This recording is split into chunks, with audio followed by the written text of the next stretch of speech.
യുഎയിൽ കടുത്ത വേനലിന് ആശ്വാസമേകി കാലാവസ്ഥാ മാറ്റത്തിന്റെ സൂചനകൾ തെളിയുന്നു. പരമ്പരാഗത കണക്കുകൂട്ടലുകൾ അനുസരിച്ച് ഓഗസ്റ്റ് 24 ആകാശത്ത് സുഹൈൽ നക്ഷത്രം ഉദിച്ചുയരുന്നതോടെയാണ് മേഖലയിൽ വേനൽ ചൂട് ക്രമേണ കുറഞ്ഞു തുടങ്ങുന്നത്.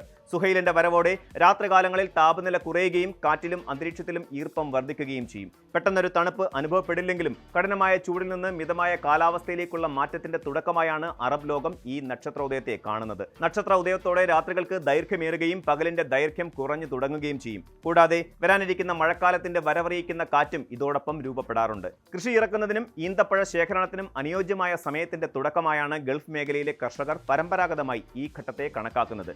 വരും ആഴ്ചകളിൽ രാത്രികളിൽ ക്രമേണ തണുപ്പ് പ്രകടമായി തുടങ്ങുമെന്നാണ് പ്രതീക്ഷിക്കുന്നത്.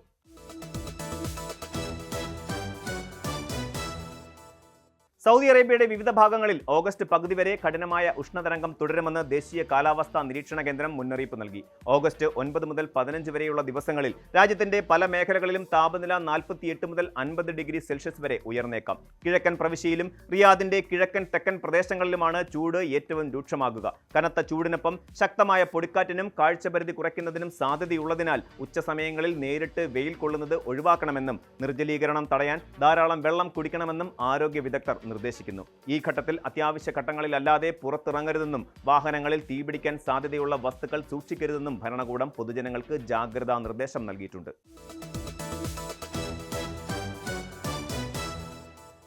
വ്യാജ പാർട്ട് ടൈം ജോലി വാഗ്ദാനങ്ങളിൽ വഞ്ചിതരാകരുതെന്ന് തൊഴിലന്വേഷകർക്ക് ദുബായ് പോലീസിന്റെ മുന്നറിയിപ്പ്. അനായാസ വരുമാനവും ജോലി സ്ഥിരതയും വാഗ്ദാനം ചെയ്ത് തൊഴിലന്വേഷകരുടെ പേരിൽ ബാങ്ക് അക്കൗണ്ടുകൾ തുറപ്പിക്കുകയോ നിലവിലുള്ള അക്കൗണ്ടുകൾ ദുരുപയോഗം ചെയ്യുകയോ ചെയ്യുന്ന സംഘങ്ങൾ സജീവമാണെന്ന് പോലീസ് വ്യക്തമാക്കുന്നു. സമാന്തരമായി തട്ടിച്ചെടുക്കുന്ന പണം ഇത്തരം അക്കൗണ്ടുകൾ വഴി വെളുപ്പിച്ചെടുക്കുന്ന മണി മ്യൂൾ രീതിയാണ് തട്ടിപ്പുകാർ ഉപയോഗിക്കുന്നത്. അടുത്തിടെ കമ്മീഷൻ മോഹത്തിൽ പണമിടപാടുകൾ നടത്തുകയും പിന്നീട് സാമ്പത്തിക കുറ്റകൃത്യത്തിന് കേസിൽപ്പെടുകയും ചെയ്ത യുവാവിന്റെ അനുഭവം ചൂണ്ടിക്കാട്ടിയാണ് മുന്നറിയിപ്പ്. അപരിചിതമായ പാർട്ട് ടൈം ജോലികൾക്കായി അക്കൗണ്ട് വിവരങ്ങളോ വ്യക്തിഗത രേഖകളോ കൈമാറരുതെന്നും അനധികൃത പണമിടപാടുകളിൽ പങ്കാളിയാകുന്നത് കടുത്ത നിയമ നടപടികൾക്കും തടവ് ശിക്ഷയ്ക്കും വഴിതുറക്കുമെന്നും അതോറിറ്റി ഓർമ്മിപ്പിക്കുന്നു. ഇത്തരം വ്യാജ പരസ്യങ്ങൾ ശ്രദ്ധയിൽപ്പെട്ടാൽ ഉടൻ തന്നെ ദുബായ് പോലീസിന്റെ ഇ ക്രൈം പ്ലാറ്റ്ഫോം വഴിയോ 901 എന്ന നമ്പറിലോ വിവരമറിയിക്കണം.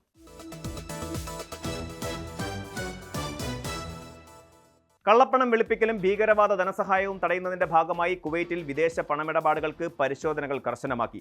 3000 കുവൈറ്റി ദിനാറിന് മുകളിലുള്ള ഇടപാടുകൾക്ക് 2 മാസത്തെ ബാങ്ക് സ്റ്റേറ്റ്മെന്റ് ഉൾപ്പെടെയുള്ള രേഖകൾ ഇനി നിർബന്ധമാണ്. ഉപഭോക്താക്കളുടെ വരുമാന സ്രോതസ് വ്യക്തമാക്കുന്നതിനാണ് സെൻട്രൽ ബാങ്കിന്റെ മേൽനോട്ടത്തിൽ എക്സ്ചേഞ്ച് കമ്പനികൾ പരിശോധന ശക്തമാക്കിയത്. മുൻപ് 10000 ദിനാറിന് മുകളിലുള്ള ഇടപാടുകൾക്കായിരുന്നു ഇത്തരം നിയന്ത്രണങ്ങൾ ഉണ്ടായിരുന്നത്. പുതിയ നിബന്ധന പ്രകാരം നേരിട്ട് പണമായി അയക്കാവുന്ന പ്രതിദിന പരിധി 1000 ദിനാറായി നിജപ്പെടുത്തിയിട്ടുണ്ട്. ഫിനാൻഷ്യൽ ആക്ഷൻ ടാസ്ക് ഫോഴ്സിന്റെ അന്താരാഷ്ട്ര മാനദണ്ഡങ്ങൾ പാലിക്കുന്നതിനും രാജ്യത്തെ സാമ്പത്തിക മേഖലയിലെ സുതാര്യത ഉറപ്പുവരുത്തുന്നതിനുമാണ് ഈ നടപടി. കൃത്യമായ രേഖകളില്ലാത്ത വലിയ തുകകളുടെ കൈമാറ്റം തടയുന്നതിലൂടെ വ്യാജ അക്കൗണ്ടുകൾ വഴിയുള്ള സാമ്പത്തിക തട്ടിപ്പുകൾക്ക് തടയിടാനും ഇതുവഴി സാധിക്കുമെന്നാണ് വിലയിരുത്തപ്പെടുന്നത്.